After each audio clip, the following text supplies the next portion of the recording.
Okay, so in this video we're going to be looking at the articulation of consonants. The previous two videos for this chapter set this up, so make sure you've had a look at those before this one. So we're going to look at some general concepts and then go through some very particular terms that we use to describe consonant articulation. And for now we're limiting ourselves to those that are directly relevant for describing the sounds of English, but this exact same framework is going to work when we move on to the rest of the consonants of the world's languages. We'll just add a bit more in terms of places of articulation and manners of articulation. Okay, so first of all, we're talking about consonants now instead of vowels, so we need to distinguish consonants from vowels. So the textbook points out that unlike when you're first learning to read and write, you may learn that certain letters represent consonants and other letters represent vowels. It may even be put as these letters are consonants and these letters are vowels. Of course, as phoneticians, it's the sounds we're interested in. The letters, for better, sometimes better, sometimes worse, but the letters represent the sounds. It's not that they are the sounds. So no letter is a consonant or a vowel, it just represents it. So how do we then distinguish the class of consonants from the class of vowels? And phonetically, a consonant is any sound that's produced with a constriction or obstruction somewhere in the vocal tract. And a vowel is a sound that's produced without any substantial obstruction in the vocal tract.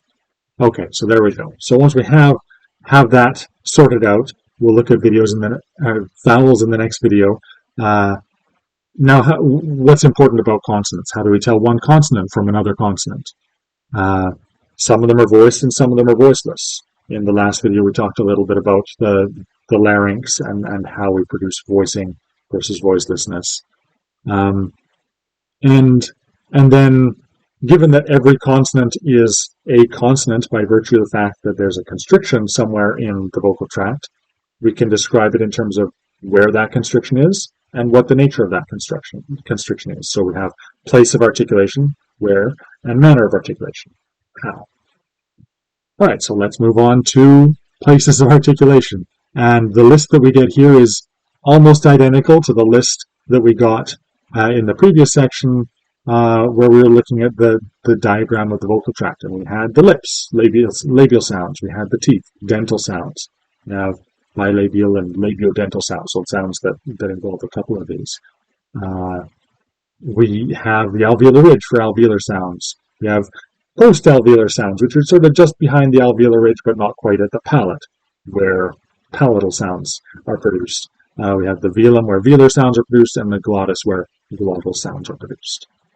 Okay, and you can see in the textbook, you may remember from your introductory linguistics class, some examples of sounds in English and possibly other languages that are produced at each of these places of articulation. Okay. And then in terms of manner of articulation, the first thing that we kind of concern ourselves with is how much constriction. Like there's some constriction in every consonant, but some have more constriction than others. So if we go through the symbols in the International Phonetic Alphabet chart, the top row is called plosive, the plosives, right? Now plosives have a complete obstruction of airflow, right? There's no air flowing through the mouth and there's no air flowing through the nose. They're often known as stops. The technical use of the term stop in phonetics, in articulatory phonetics, is obstructing airflow through the mouth. Not all stops are plosives, right? The nasal stops, the n, and so on, block air from coming through the mouth, but there's airflow through the nose. So not all stops are plosives. This is one of those finicky details that you're going to need to be conscious of in this course. The next row is the nasal stops. So again, you have complete blockage of the airflow through the mouth, but they let air flow through the nose.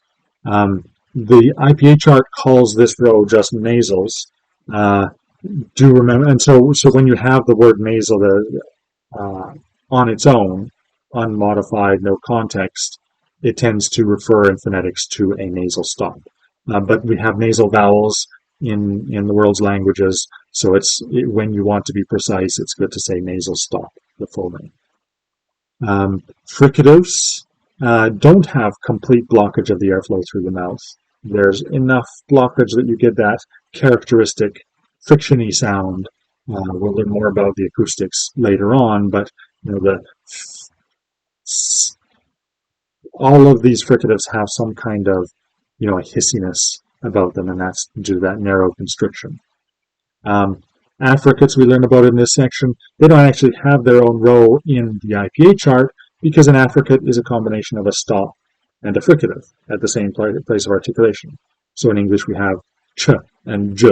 Other languages have other affricates like t and t and k, and so on. So affricates, that's another manner of articulation. And then approximants are the least constricted of the consonants. There's still some constriction, but it's the most open. Not closed enough to make that hissy turbulence for the fricatives, not open enough to be fully a vowel. So that's that row. Then there's another distinction that's covered in manner of articulation in this chapter, and that is when you have some airflow in a consonant, where is that airflow happening? Is it happening down the middle, a central consonant, or around the sides, a lateral consonant? So for most of the sounds, they're central. So we often don't even specify central. If you say a consonant and you don't call it lateral, it's assumed to be central. So for example, the sh sound, when I say the sh, and I'm kind of emphasizing it here, I can feel the sides of my tongue pressing against my upper teeth. Sh. So try that yourself. That means that it's not that air is flowing through the whole breadth of the mouth in this fricative way. It's actually completely closed off on the sides. It's just down the center channel that we have that fricative opening. But for the sound, the one lateral sound we have in English, the L sound, the tongue is touching in the middle and letting air around the sides. So any consonant that's not a stop, plosive or nasal stop, can be produced centrally or laterally. And generally, we have lateral approximants and lateral fricatives. That's about it. But there's some other fun that we might get to later. The last thing from this section that I want to make sure we cover is that there are some other ways of describing sounds besides the particular rows that we find in the IPA chart. One distinction is between obstruents and sonorants. Now, obstruents encompass plosives and fricatives, and of course affricates, because an affricate is a combination of a plosive and a fricative. And sonorants are everything else, every other kind of consonant, and technically also the vowels. One way to remember that when you use English is that the obstruents are the classes of sounds where we have voiceless versions. So we have voiced and voiceless plosives, and we have voiced and voiceless fricatives. We only have voiced nasals, voiced approximants, voiced vowels in English. Other languages, there's more variation there. Okay, and then within the sonorants, right, there's the nasals and the approximants and the vowels. Approximants can also be divided into glides and liquids. The liquids being the L-like sounds, the lateral approximants, and the R-like sounds, the rhotics, and the glides being all the other approximants. And these distinctions have some utility when we're looking at different patterns of sounds. So it's good to be aware of those, even though they're not baked into the structure of the IPA chart. And that is the full review of consonants from this chapter. So I'm hoping that almost all of this is familiar to you. To the extent that it's not, I'm hoping it's just a little bit of extra stuff to refresh before we go into the new material from this course. So that's consonants. Next video is going to be the vowel section of this chapter.